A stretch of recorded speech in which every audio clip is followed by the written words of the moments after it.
예수님께서 최후의 만찬자리에서 하신 행동, 하신 말씀, 물론 다른 말씀도 다 놀랍고 귀한 말씀이지만 만찬자리에서 하신 모든 행동은 이제 예수님께서 마지막 십자가의 죽으심을 앞에 두고 제자들에게 유언과 같아. 그러니까 3년 동안 예수님께서 그들에게 가르치시고 말씀하시고 이적 기적을 나타내신 모든 하나의 요약을 어디서 했느냐? 최후의 만찬자리에서 했다고 합니다. 예수님 3년 공생의 기간에 하신 모든 일들의 의미를 만찬자리에서 표시를 하시고 봐라 이렇게 했다. 만찬자리에 앉아있는 제자들이 알았습니까? 몰랐어요. 무슨 말인지 모르고 예수님 하신 행동이 무슨 뜻인지 몰라. 그래서 주님께서 물어보시니까 내가 이렇게 하는 너희 왜 아느냐? 예, 압니다 하는 사람 아무도 없었어. 몰라. 그러니까 때가 이르면 내가 하는 행동이 너희들이 지금 무슨 행동인지 모르지만 다 알게 될 거야. 그렇게 얘기하시고 오늘도 하나는 더 충격적인 말씀하셨죠. 충격적인 말은 나를 하나가 팔리라. 팔리라는 말 속에 마치 폭탄이 그 자리에 떨어진 거나 마찬가지예요. 제자들에게 발을 씻어주시는 것만 해도 제자들이 충격이었어요. 자기들이 시켜줘야 알고 예수님이 시켜주니까. 그럼 자기들이 어떤 사람이라고? 아주 못된 종들이라 자기들. 아주 이기주의고 자기 욕심만 차리고 그런 자기 자신의 그 본체를 예수님께서 발을 씻어주시는 걸 드러내버리고 그래서 그 제자들이 얼마나 창피한지 모릅니다. 베드로가 내 발을 절대 못 씻고 자기가 쉽게 들어야 할 것을 주님이 시키니까 그런 말밖에 할 수가 없는 건 절대로 못 씻고 주님께서는 너가 지금 난 이 일을 모르지만 알게 될 거야. 내가 너의 발을 씻지 않으면 너와 나와 상관이 없는 거야. 그걸 통해서 베드로가 아직도 깨닫지 못해요. 그 무슨 말씀인지. 베드로 놀래가 상관없다는 말에 놀래가지고 내 머리도 씻어주시고 몸도 씻어주시고 이미 몸 씻은 사람은 발밖에 씻을 필요가 없는 하는 걸 통해서 주님께서 의미를 부여해 주십니다. 씻는다는 것은 죄를 씻는 거구나. 우리의 모든 죄를 예수님이 씻어주신 사람은 또 그때그때 묻어 들어오는 죄도 씻어야 되는 거예요. 예? 그리고 우리 예수님 믿는 사람은 우리의 모든 죄가 사함받았습니다. 그렇다고 죄 짓는 안 짓는 건 아니죠. 나도 모르게 제가 말을 통해서 묻어 생각을 통해서 묻어 들어오고 또 돌아요. 그거 보면 우리는 항상 죄인이에요. 항상 죄인이에요. 우리가 하나님 앞에 항상 은혜 받은 의인이기도 하지만 또 한면으로는 항상 죄인이에요. 그러니까 우리는 주님 앞에 두 가지 마음을 가지고 있어야 되는 거예요. 하나는 나를 사하여 주신 눈보다 더 희게 양털보다 더 희게 하여 주신 하나님께 감사합니다. 어찌 내가 하나님 앞에 이렇게 깨끗한 존재가 될 수 있습니까? 하나님 그렇게 하셨다. 또 한 가지는 돌아서면 나의 죄가 또 나타나. 이거 어찌합니까? 이거 어찌합니까? 그때마다 주님께서는 우리의 손발을 씻어주신다. 그러면서 제자들에게 너희들도 발을 서로 씻겨라. 대단한 의미가 있어요. 자기들은 서로 잘났다고 남보다 우월하다고 자기가 크다고 그렇게 얘기했지만 그게 예수님 믿는 정신이 아니야. 예수님 믿는 정신은 십자가에 죽는 정신이야. 죽으니까 자기 자존심이 없지. 우리 제자들은 까지 깨닫지 못했어요. 나중에 성령 받고 난 뒤에 비로소 이게 주님 우리의 발을 씻어주시는 하나의 그런 교훈이었구나. 바울 사도 같은 경우에는 복음을 전하면서 얼마나 핍박을 받았습니까? 인간 취급을 못 받았어요. 세상의 찍기처럼 여겼다. 우리가 세상 사람 천사들 앞에서 구경거리가 됐다. 환난을 당하고 핍박을 박해를 하고 먹지 못하면 줄이고 매맞고 뭐 이래도 누가 날 도와주면서. 이 정도 되는 건 하나님 날 버린 거 아니에요. 그렇지만은 그 속에서 우리 속에 뭐라 그러냐, 예수님이 기쁨을 주시는 거예요. 기쁨을 주시는 거예요. 예수님이 기쁨을 주시는 거예요. 그 환난과 핍박 속에서도 예수님이 기쁨을 주시니까 감옥에도 노래할 수가 있는 거예요. 나중엔 사도 바울이라는 사람은 로마에서 순교당했습니다. 순교당하는 그 직전에 찬송했다. 찬송. 그 도대체 그런 마음이 어디서 나오나 이겁니다. 예수님 발을 씻어주셨다는 그 의미를 자기를 통해서 이루니까 기쁨이 있는 거예요. 여기에 기쁨이라고. 우리가 예수님 믿고 하나님 복을 받아 내살 때는 어떤 그런 것보다도 나도 예수님의 십자가의 죽음에 동참했다고 하는 그 기쁨, 이걸 느끼는 거야. 느끼니까 감사가 나온다. 한마디 불평 없이 오히려 이게 더 감사하구나. 이게 우리 형제의 발을 씻어주는 거구나. 그런 뜻을 깨달았어. 그래, 만찬자리에서는 그렇게 얘기했지만 제자들은 잘 깨닫지 못하는데 주님께서 발을 다 씻은 후에는 무슨 의미인지 너희들이 알게 될 거야 하고 예수님께서 이제 딱 자리에 딱 앉으셨어요. 앉으시면서 딱 하시는 말씀이, 너희 중에 한 사람이 오늘 나를 팔리라. 이건 완전히 폭탄 떨어뜨린 거예요. 발 씻은 것만 해도 지금 제자들이 너무너무 충격적인데, 우리 중에 한 사람이 예수님을 배신하고 팔 거라고 하는 것이 그래서 너무너무 충격을 받았죠. 그러니까 제자들이 너무 놀래가지고, 놀래는 그 순간의 그 모습, 그걸 명화에다가 그림을 딱 그린 사람이 있잖아요. 예? 세후의 만찬, 여러분 그림 잘 아시죠? 예? 그 그림의 모습이 예수님이 이 말씀을 하고 난 뒤에 표정들, 표정. 별표정을 다 하고 있습니다. 깜짝 놀라는 사람도 있고, 뒤로 나자빠질 하는 사람도 있고, 그래도 돈주머니 잡고 뒤로 돌아서는 사람도 있고, 자기들끼리 얘기 누굴까 하는 사람도 있고, 자기들끼리 막 혼란이, 그 사람 누굴까? 전부 다 누굴까를 보았지 내라고 보는 사람은 없었던 사람이에요. 전부 다 누굴까요? 베드로일까? 야곱? 요한? 아니야. 안드레? 빌리? 나도? 누구지? 정말 궁금하게 생각했던 사람 중에 한 사람 베드로예요. 베드로가 너무 궁금했어. 그래가지고 베드로 무섭기도 하고 두렵기도 하고 뭐 이래가지고 직접 얘기를 못해. 근데 이제 예수님의 품속에 있는 사람이, 그때도 그 당시에는 여러분 식사를 할 때 우리처럼 의자에 앉아서 먹는 게 아니고 비스듬히 누워버려요. 옛날에는 비스듬히 누워놓았어요. 예. 그래, 비스듬히 누울 때는 비스듬히 옆에 앉아있는 사람 안을 품에 안기는 거예요. 품에 안긴 사람이 누군가 하면 사도 요한이에요. 요한복음을 기록한 사도 요한. 예. 그 와중에서 12제자 중에서 유일하게 예수님의 품에 안긴 사람이 요한입니다. 제자들은 누구 품에 여러분 의지합니까? 도대체 12제자는 어느 품에 의지하는데 예수님 품에 의지한 사람 한 사람밖에 없습니다. 오늘 우리는 분주하게 살아가는, 일상생활을 분주하게 살아갑니다만, 우리는 어느 무슨 품에 우리 자꾸 의지하려고 그래요? 네? 세상의 향락품에 자꾸 의지하려고 하지 않습니까? 안 그러면 권세나 뭐 세상 어떤 뭐 재물이나 인기나 명예나 뭐 세상 즐거움이나 자꾸 기대려고 그래요. 그 기대는 그 즐거움을 가지려고 합니다. 예수님의 제자 중에 유일하게 예수님의 품속에 있었던 사람을 우리에게 이 얘기를 하고 있습니다. 예. 이런 가운데서 베드로가 요한에게 물어봅니다. 예. 머리짓을 해요. 누군지 물어봐. 예. 머리짓을 합니다. 이때에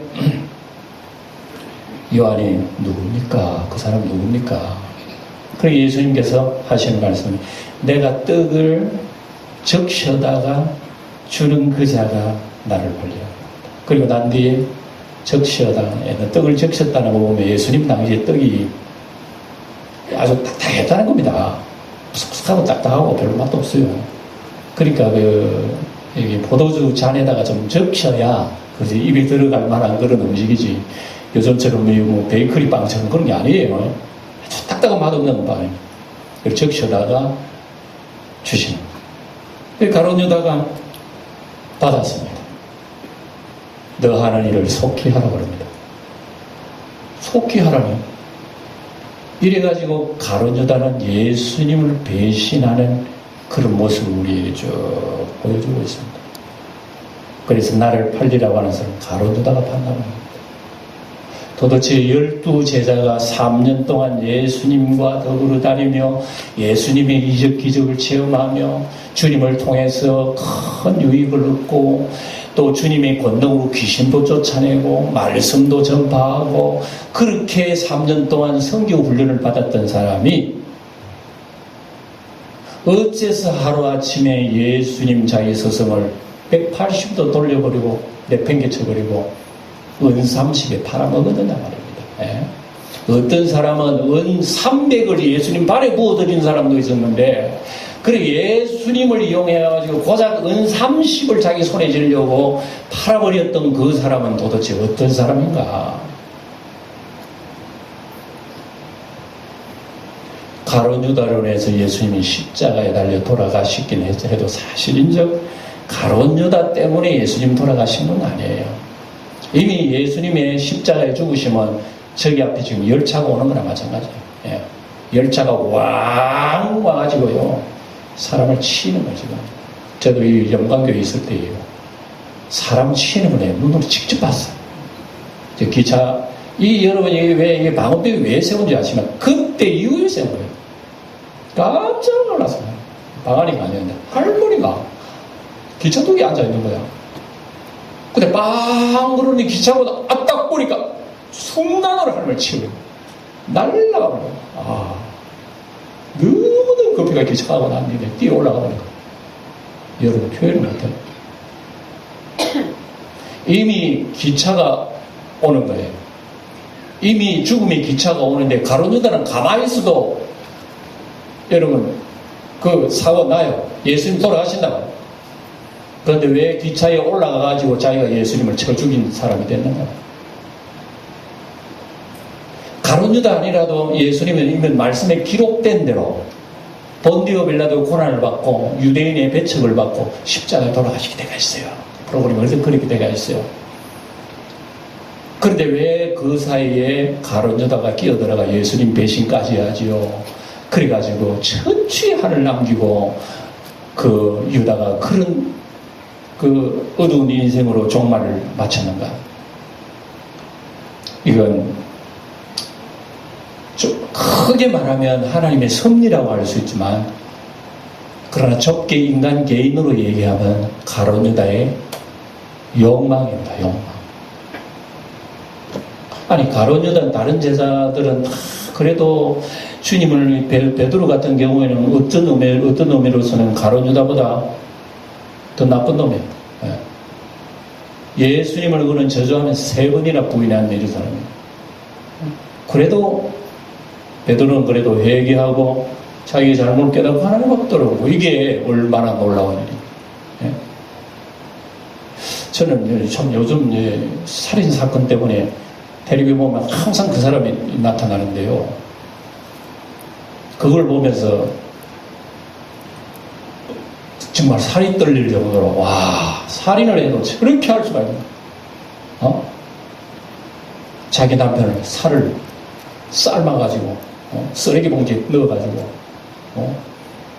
뼈는 가루로 만들어가지고 다 쓰레기 봉지 넣어가지고 쓰레기 봉지 저 음식 쓰레기 봉지 넣는 거 살짝 넣는 건 아니더라고 보니까 턱 던지 넣더만 턱 던지놓고 그래가지고 혹시나 들키면 남편이 나를 칼로 찔러 죽이려 했기 때문에 나 휘두르다가 모르고 그랬다.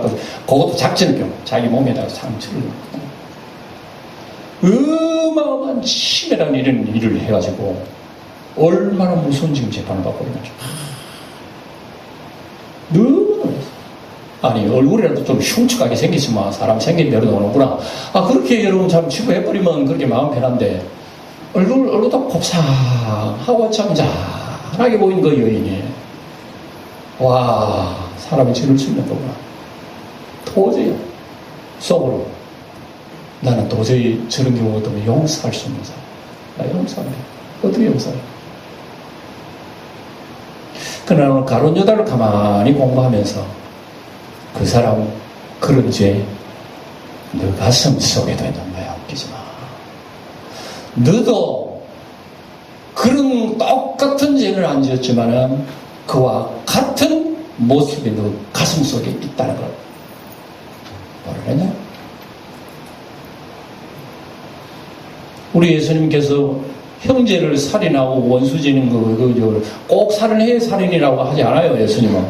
너 가슴 속에 분노를, 형제에 대해서 분노를 품거나, 형제에 대해서 라가라거나, 욕을 하거나, 형제에 대해서 미련나는 놈이라 한다든지 하면 형제를 살인하는 것 같다. 그거 보세요.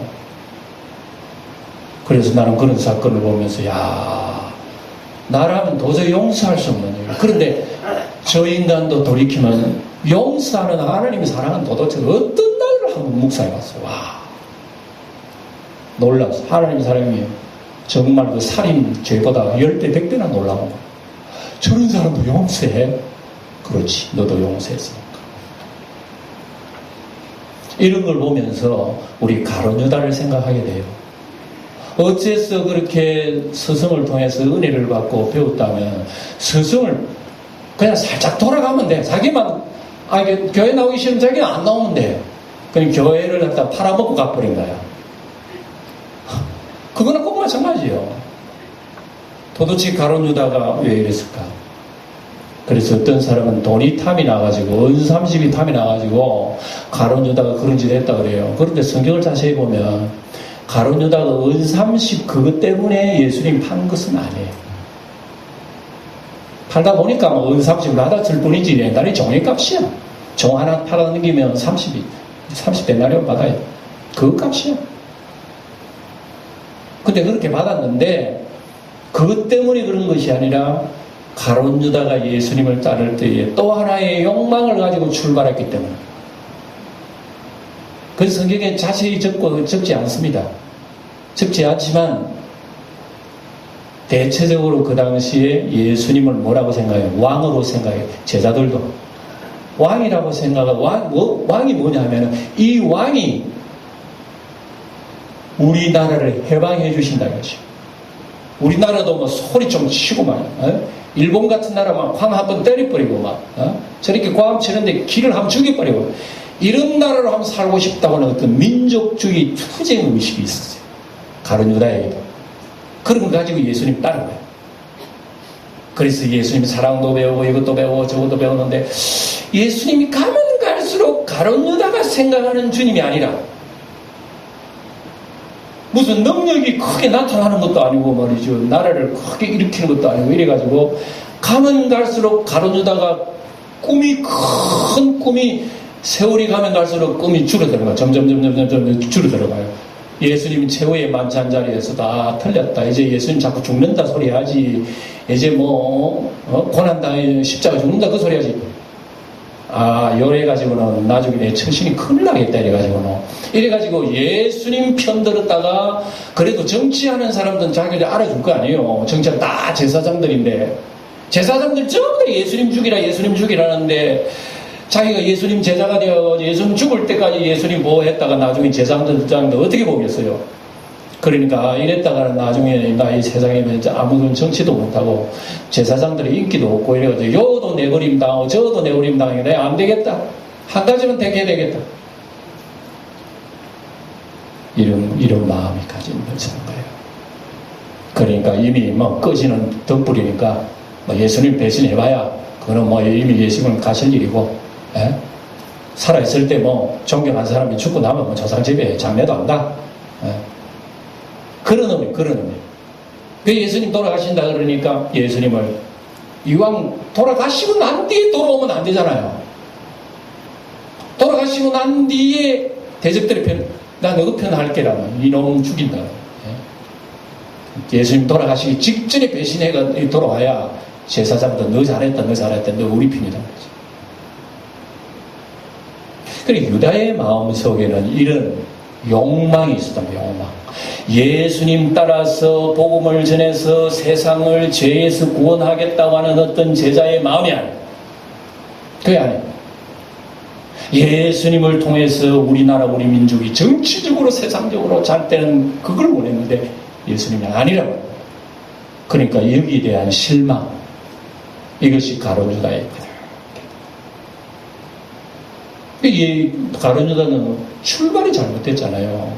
예? 동상이몽이야. 동상이몽이야. 거기에 대해서 가룟유다는 큰 실망을 가져가죠. 실망.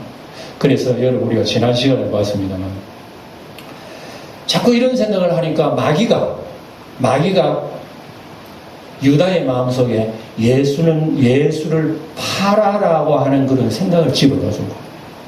자, 마귀는 여러분 오늘 우리 그거 배웁니다. 마귀는 갑자기 우리 마음속에 들어서 악하게 하지 않습니다. 마귀는 우리가 문을 조금 열어놨을 때 마귀가 가까이 옵니다. 가까이 와서 문 열렸나 이렇게 봅니다. 그런데 완전히 열어놨을 때 마귀가 들어옵니다. 네. 그게 여러분 베드로는 우는 사자로 표현하고 우는 사자. 마귀는 믿는 사람들에게 우는 사자처럼 이렇게 어렁거려서 사자가 여러분 동물의 왕국 보세요. 사자가 짐승 잡아 먹을 때 어떻게 하는지 아세요? 그냥 뛰어 달려가 잡는 게 아니에요. 먹이가 있으면요 쌀 갑니다. 가다가 탁 주저앉아 버려요. 그리고 동정을 살핍니다. 살펴다가 또 찬스가 나면 팍 일어서 삭삭삭삭 갑니다. 찬스 딱 주저앉았습니다. 그렇게 하다가 찬스다 싶으면 왁 달려들어가지고 먹이를 낚아치워버리죠. 마귀는 오늘 우리 성도들의 이처럼 덤빈다는 거 여러분 기억하셔야 돼요. 처음부터 가룟유다가 예수님을 그렇게 나쁘게 보지 않았습니다.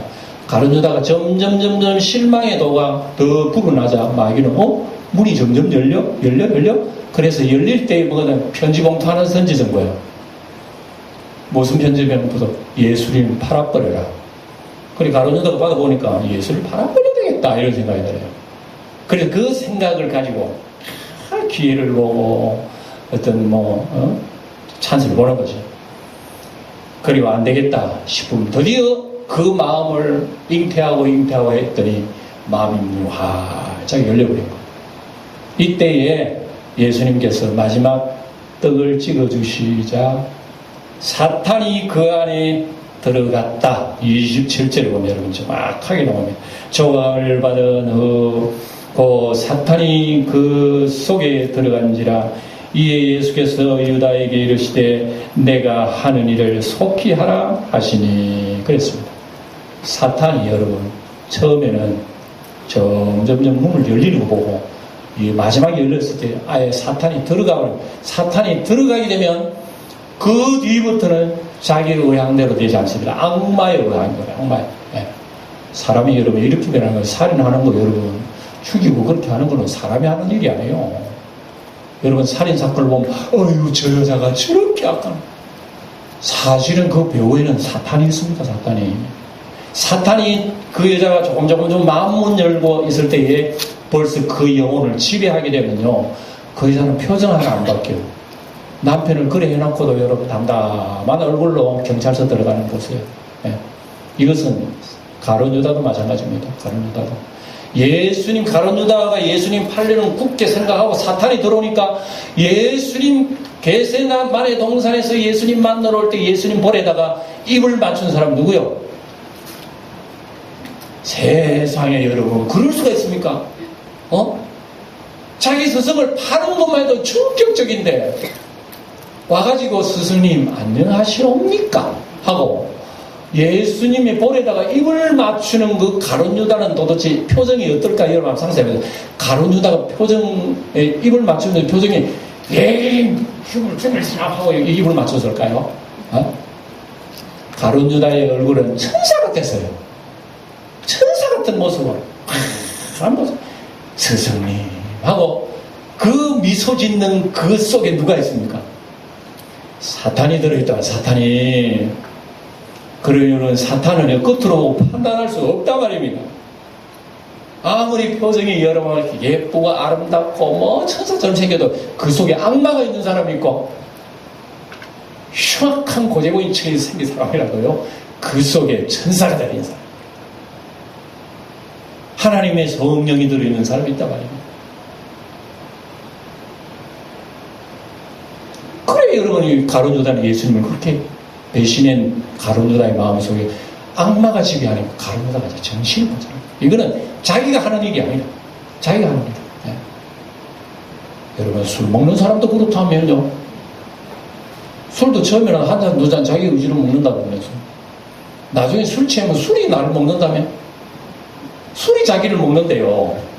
그런 표정이 참, 그 표현이 대단히 이상한. 예. 마약하는 사람도 그렇다며? 마약하는 사람은 처음에 막 보면 신비하다, 기분이 너글너글이 하기 참 좋구나. 한 번, 두 번 했다가는 마약 손 안 대면 이제 죽겠어. 그래서 마약하는 사람은 우리가 여러분 이해가 잘 못하는데, 마약이 그리 무서워. 그래 마귀 맞자요. 마귀가 주는 약이라. 마귀가 주는 약. 혹에 한번 손댔다 하면요 가버리는. 가룟 유다가 예수님을 판 것은 이미 떠나버렸어요. 마귀 사로잡히고 죄를 지어도 마음에 부담이 없는 그런 겁니다. 그런데 여기서 우리가 이제 이상한 것은 뭐냐면은, 예수님께서 떡을 찍어주시면서 사탄이 그 속에 들어갔습니다. 사탄이 들어갔는데 예수님이 하시는 말씀이 뭐냐면, 예수께서 유다에게 이르시던 너가 하는 일을 속히 하라. 따라해 봅시다. 너가 하는 일을 속히 하라. 자, 저를 보세요. 예수님이 하시는 일은 성경을 읽는 우리도 지금 쉽게 이해가 안 돼요. 그 당시 제자들도 이해가 안 됐지만 성경을 읽는 우리도 지금 이해가 안 된다는 거예요. 여러분, 자기를 파는 가룟 유다, 사랑하는 가룟 유다가 자기를 팔고 배신한다는 것에 대해서는 예수님이 마음이 천갈래 만갈래 찢어집니다. 여러분 생각해보세요. 그렇지 않겠어요? 가장 사랑하는 제자가 자기 배신하고 팔린다면 우리 같으면 어떡하겠어요? 우리 마음 아파하지 않아. 우리는 대신 저 죽일 놈, 저 언제 죽이고 저거, 그렇게 생각하지. 저 언제 복수를 하고 원수를 갖고 저놈을 죽여야 되겠지? 그래도 모르는 이 나쁜 놈 하고 우리는 그렇게 생각할 거예요. 근데 주님은 그걸 다 삼키는. 그래서 우리가 21절을 보았습니다만 예수님께서 심령이 심히 괴로웠다는 표정이 나와요. 예수께서 이 말씀하라고 심령이 괴로워. 왜 주님께서 심령이 괴로웠을까요? 뭐 때문에? 십자가의 죽으심 때문에? 아니요. 주님이 십자가의 죽으심을 이미 자기가 다 알고 계셔. 그런데 주님이 마음 아픈 게 하나 있어.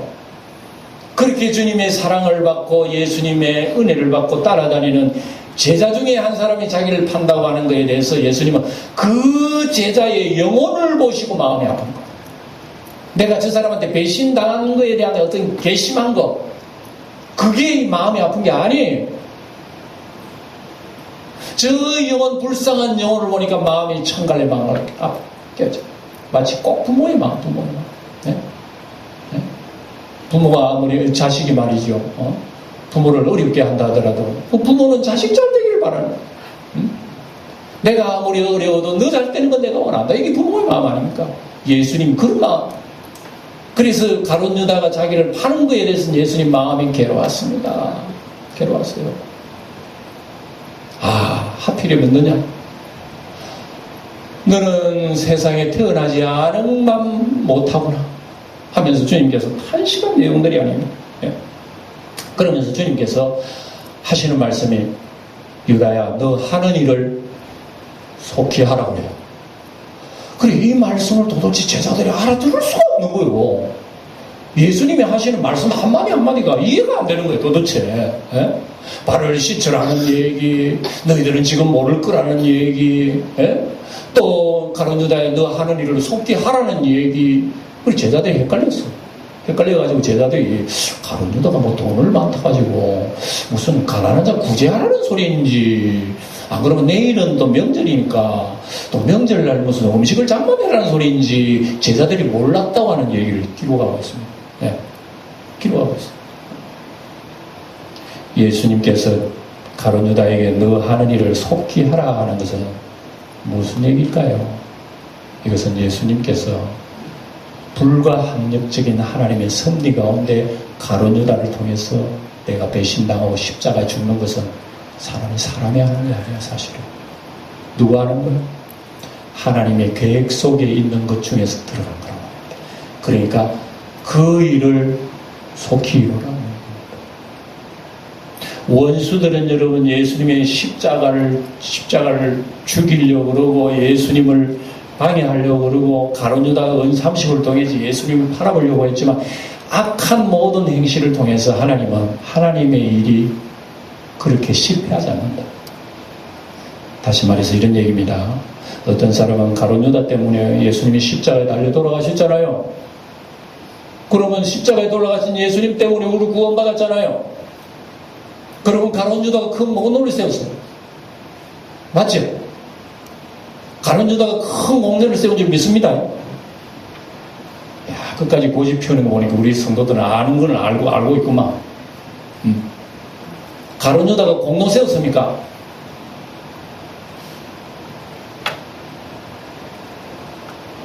여러분, 마귀는 할 수만 있으면 하나님의 일을 방해하려고 해요. 가룟 유다를 세우고 제사장들을 세우고 사람들을 세워서 예수님을 박해하고 비난하고 팔고 예수님을 배신하고 온갖 화살을 다 쏘고 공격을 하지만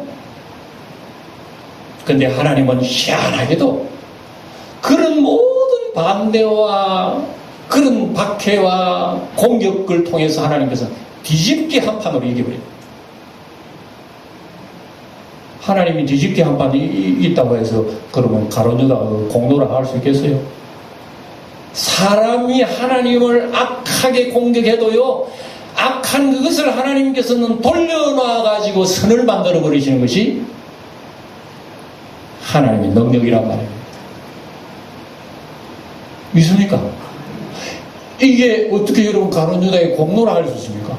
가룟 유다는 자기 욕심 때문에 그런 거고 하나님은 그 욕심의 공격을 바꿔가지고 우리에게 선을 베풀어 주셨는데 가룟 유다 공로다? 이건 모르는 소리.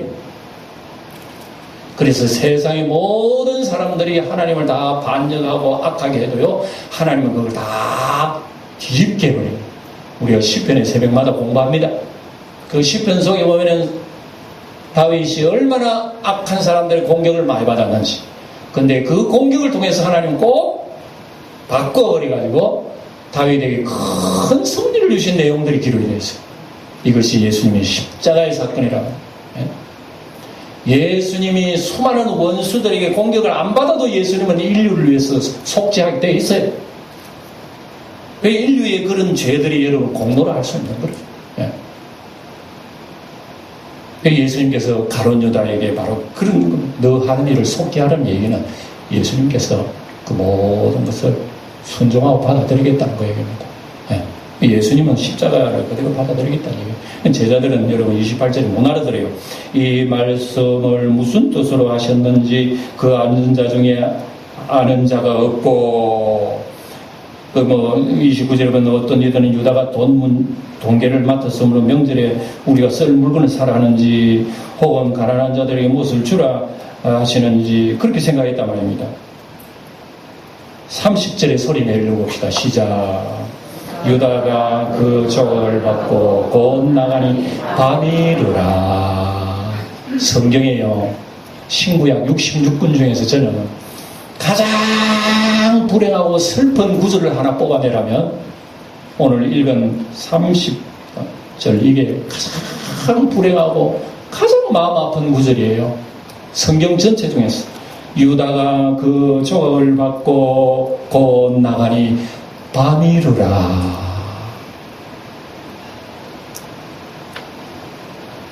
유다의 마음속에 이미 뭐가 들어왔다고요? 사탄이 들어오면 눈이 획 뒤집어진다는 걸 여러분 그런 얘기 들었죠? 그렇게 얘기하고 가룟 유다도 지적하고 그러면서도 심지어 가룟 유다는 배신할 사람 누군데요? 냅니까? 이렇게 물어보게 돼요. 와, 예수님께 냅니까? 물어보게 돼요. 이렇게 뻔뻔할 수가 있나? 이미 그 속에는 사탄이 지배하면요, 더 이상 회개가 없다. 그러니까 여러분, 우리 마음속에 예수님이 우리에게 기도 가르쳐 주는 것 중에 하나 있습니다. 뭘 기도 가르쳐 주셨어요? 시험의 악에서 구하여 주십시오. 그렇게 기도하라고. 악에서 구하여 달라는 말은 구체적으로 하면 사탄이 우리 속에 들어오지 않도록 하나님 구원해 주세요. 그런 얘기예요. 사탄이 마음속에 들어가면 이제 안 돼. 그건 사탄의 지배 속에서 사람 아무리 몸을 쳐다. 그래서 그렇게 얘기하고 했으면 가룟 유다 같은 보통 사람은 상식적으로, 아이고 주님, 내가 그렇습니까? 아이고 내가 죽일 죄인입니다. 내 마음속에 있는 걸 어떻게 이렇게 훤하게 내다보시는 나의 하나님, 나의 주, 내가 죄인이 맞습니다. 내가 죄인입니다. 할렐루야, 내가 죄인입니다. 이렇게 해야지. 가룟 유다는 그걸 다 접어버렸어. 괘씸한 사람들 봐라. 예? 그래서 그 최후의 만찬자리에서 화가 나고, 가룟 유다가 화가 났어. 예수님께 내가 뭐 예수님 판다고? 오히려 자기의 죄를 지적함에 대한 그 분노, 그것이 막 일어난 거예요. 그래서 밥상 자리에 뿔떡 일어나고 나가버렸어. 딱 받고 나가버렸어. 밤이 이르라. 얼마나 어둠을 지금 예견하고 있습니까? 밤이, 그 인생은 영원한 밤 속으로 들어가는 거예요. 그리고 그로 말미암아 예수님이 십자가에 못 박힌 이 세상은 깜깜해지는 거예요. 예수님을 떠난 그 인간의 어두운 밤의 인생. 가룟 유다는 어디로 갔을까요? 사도행전을 보면 제 갈 곳을 갔다. 그래서요, 신약의 성도들은요, 가룟 유다의 입을, 다시는 가룟 유다의 말을 하기 싫어해요. 우리가 여러분 사도신경에도 보면은 십자가에 못 박혀서 하는 가룟 유다 이름은 한 들어가야 돼. 웬만하면 가룟 유다가 예수님을 배신하여 빌라도의 고난으로 십자가에 못 박히사 이렇게 나와야 되잖아요. 근데 초대교회 성도는 가룟 유다 입에 떠올리기도 싫어. 와, 저는 그런 엄청난 살인의 현장 화면 보면 딱 꺼버려. 보기도 싫어. 초대교회 성도들은요, 가룟 유다 입에 떠올리지도 않아요. 그래서 사도행전에 보면은 우리의 형제 중에 하나가 자기 갈 곳을 갔다. 가룟 유다 얘기도 안 해. 베드로. 우리 형제 중에 자기 갈 곳을 가 주님 배신하고 갔다. 그만큼 예수님 배신하고 돌아서는 그 길은 너무나 엄청나게. 왜 그렇습니까? 그 속에 사탄이 자리를 잡았기 때문에. 말씀을 정리하겠습니다. 이렇게 여러분 설교자가 막 열을 내서 얘기하니까, 아이고 못된 놈, 악한 놈, 진짜 나쁜 놈이네 그놈 라고만 생각할 수 있겠지만, 그렇게 변질될 수 있는 가능성이 오늘 우리에게 있다 없다. 예수님을 배신한 사람이 12제자 중에 한 사람 나왔다니까. 다른 거 아니에요. 다른 사람이 예수님 배신한 게 아니라니까.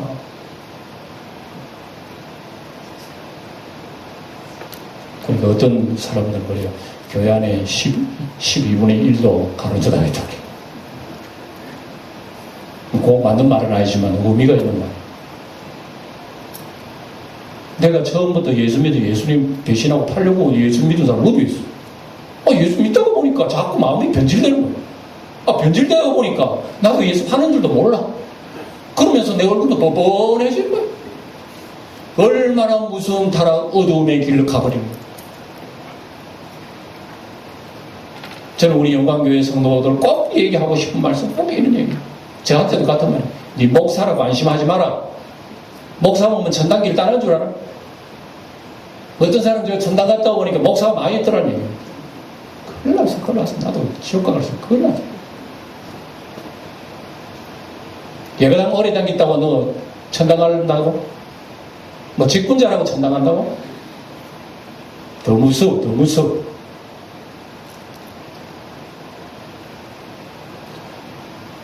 오늘 우리는 우리는 이런 세상 속에, 이런 환경 속에 살아가는데, 생활 속에서 여러분, 안겨야 할 그 품에 안겨야지, 안기지 말아야 할 품 속에 헤매다간 여러분 가르려다 꼴난다는 거.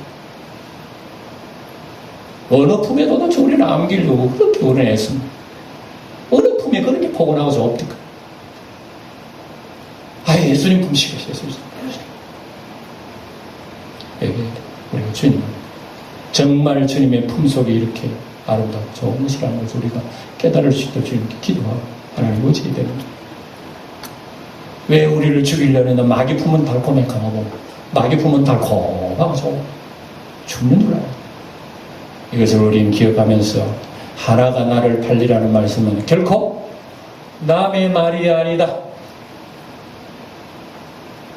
나의 말일 수가 있다.